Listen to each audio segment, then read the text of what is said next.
मित्रों, target winner classes में आपका स्वागत है।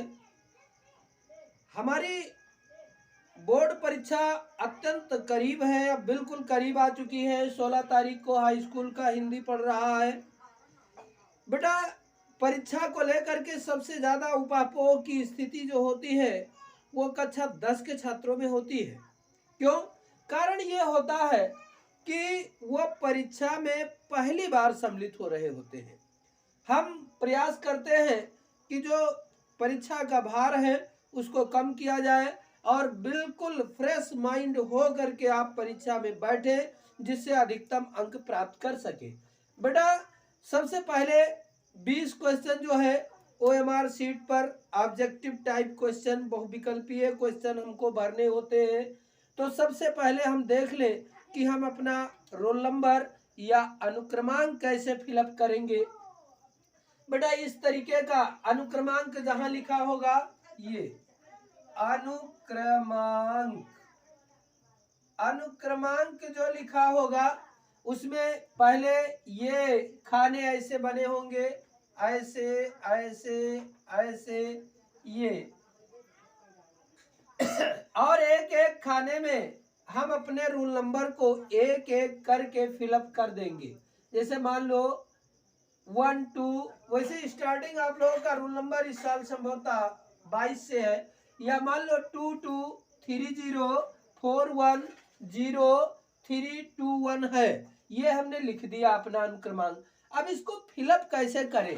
तो बेटा, जैसे पहले कॉलम में हमने 2 लिखा है, अब इस कॉलम में आप ढूंढो किस गोले में 2 लिखा है। ये लिखा है, इसको आप ब्लू और ब्लैक पेन से भर दीजिए इस गोले को। फिर क्या लिखा है? 2।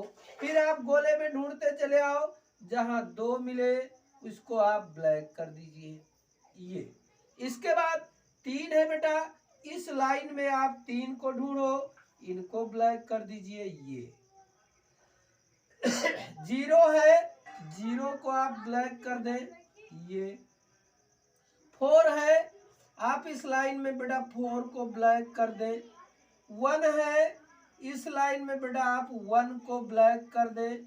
0 है, इस लाइन में आप 0 को ब्लैक कर दें। 3 है तो इसमें आपका 3 ब्लैक हो गया। 2 है, इसमें 2 ब्लैक हो गया, और ये आपका 1 ब्लैक हो गया। तो ये ध्यान रखना है बेटा, बहुत ध्यान दे करके ब्लैक करना है। कारण ये है कि एक बार OMR सीट भर जाने के बाद जो है वो दोबारा इरेज या उसको भरा नहीं जाता है, क्योंकि कंप्यूटर उसको स्वीकार नहीं करेगा। तो इस तरीके से बड़ी ही सावधानी पूर्वक हम अपना अनुक्रमांक भरें, और जो प्रश्नों के उत्तर हमको देना है, प्रश्न उत्तर यहाँ प्रश्न संख्या जैसे 1 2 3 4 ऐसे होगा, और इसके आगे 4 गोले ऐसे बने होंगे। इन गोलों में बेटा A B C और D ऐसे लिखा होगा। ये B C और D इस तरीके से।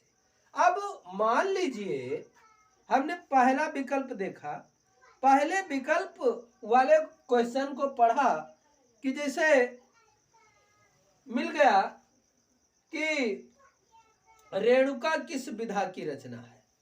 मान लीजिए हमको क्वेश्चन मिल गया, रेणुका किस विधा की रचना है। अब पहला मान लीजिए उसमें लिखा है पद्य, पद्य में निबंध। दूसरा लिखा है काव्य। तीसरा मान लो लिखा है कहानी। फिर मान लो लिखा है जीवनी। तो अब बेटा दूसरे नंबर पर काव्य है, काव्य विधा की रचना है, तो दूसरा है तो हम दूसरे वाले को काला कर देंगे।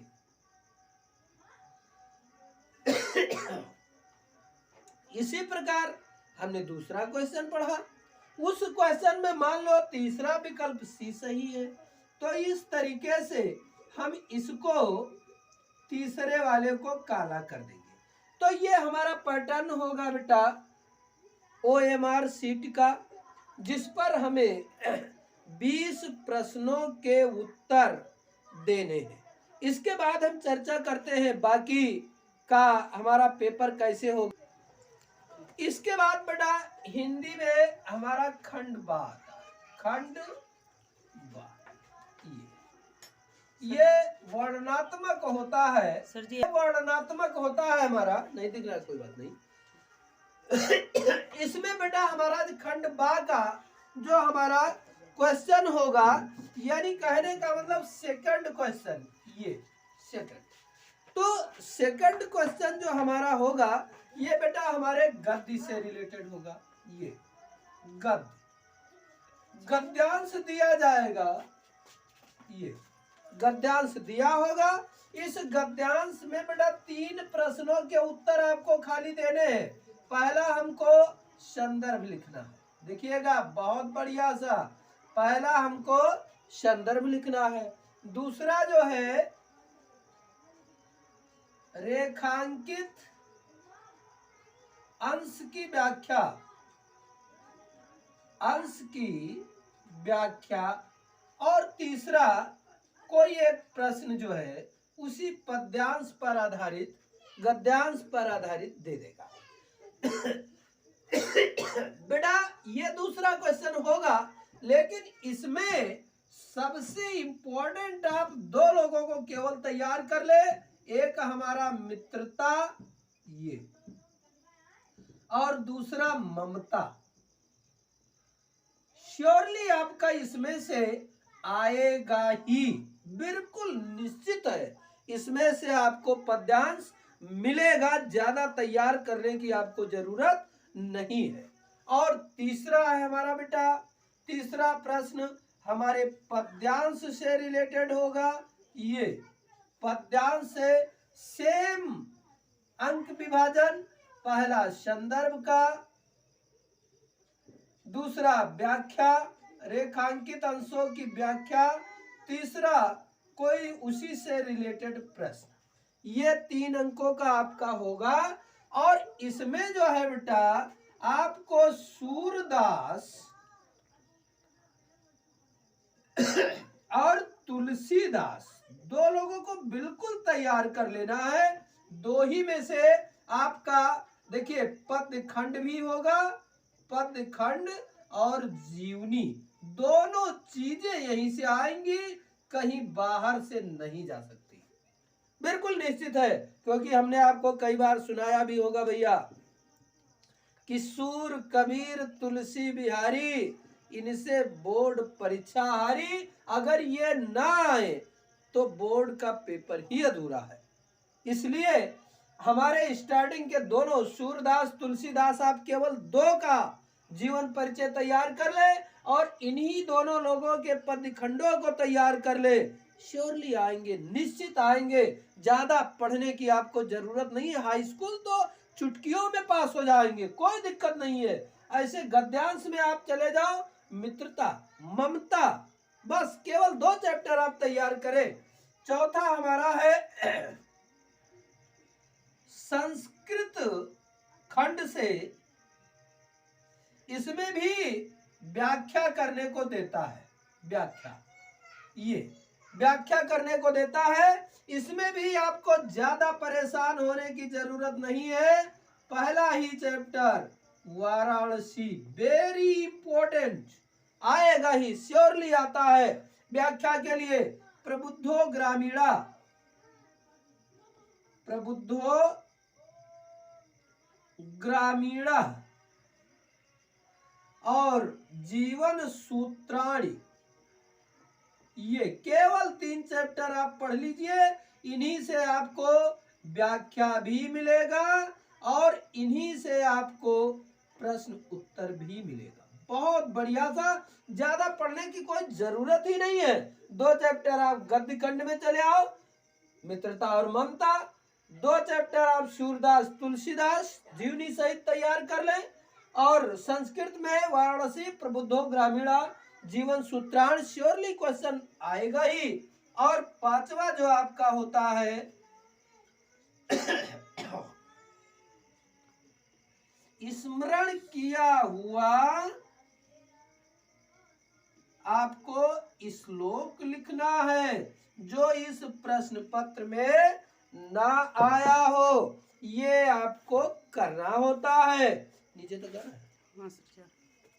और इसके साथ साथ छठा क्वेश्चन आपको बताएं बेटा, छठा क्वेश्चन जो हमारा होता है वो खंड काव्य का होता है। खंड काव्य, खंड काव्य जो होता है, हम आपको बताएं खंड काव्य में भी परेशान होने की आवश्यकता नहीं है कि हम क्या तैयार कर लें क्या तैयार कर लें, चूंकि बड़ा हमारा सिलेबस होता है।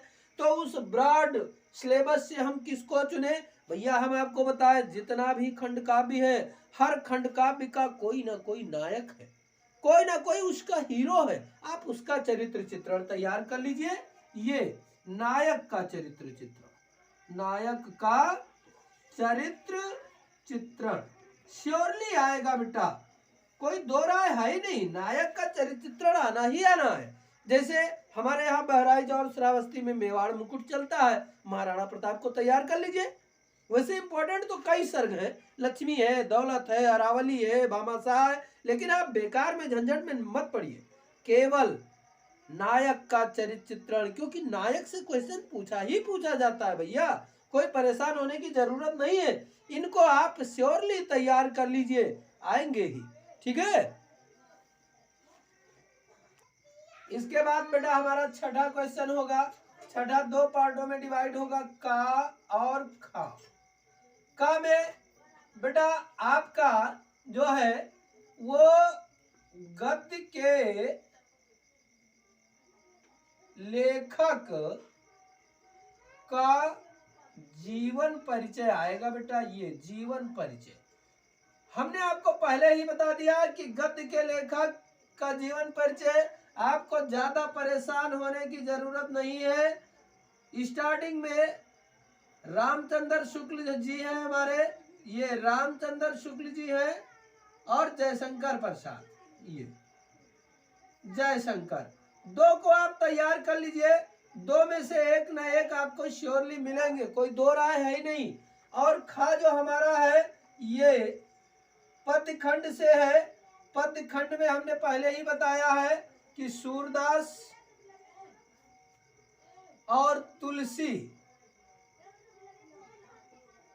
दास, इन दोनों लोगों का जीवन परिचय आप रट ले, जीवन परिचय आएगा ही आएगा, इन दोनों में से आएगा, बिल्कुल निश्चित है। और सातवां हमारा है बेटा, सातवां हमारे पास दिया है वो संस्कृत का याद किया हुआ श्लोक, याद किया हुआ कोई एक श्लोक हमको लिख देना होगा जो कि इस प्रश्न पत्र में। इसके बाद आठवां क्वेश्चन बेटा हमारा, आठवां संस्कृत के प्रश्न उत्तर, संस्कृत के प्रश्न उत्तर हमने आपको पहले ही बता दिया है।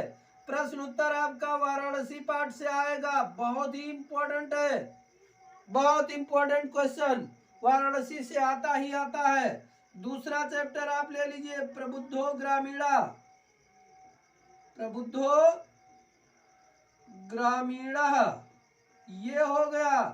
तीसरा चैप्टर आप ले लीजिए, हमने बताया है जीवन सूत्राणि, ये तीन चैप्टर को आप ले लीजिए, तैयार कर लीजिए। और ज्यादा करना है तो भारतीय संस्कृति, इन्हीं से क्वेश्चन आएगा। और नौवां क्वेश्चन लास्ट होगा बेटा निबंध लेखन का, ये निबंध लेखन का होगा।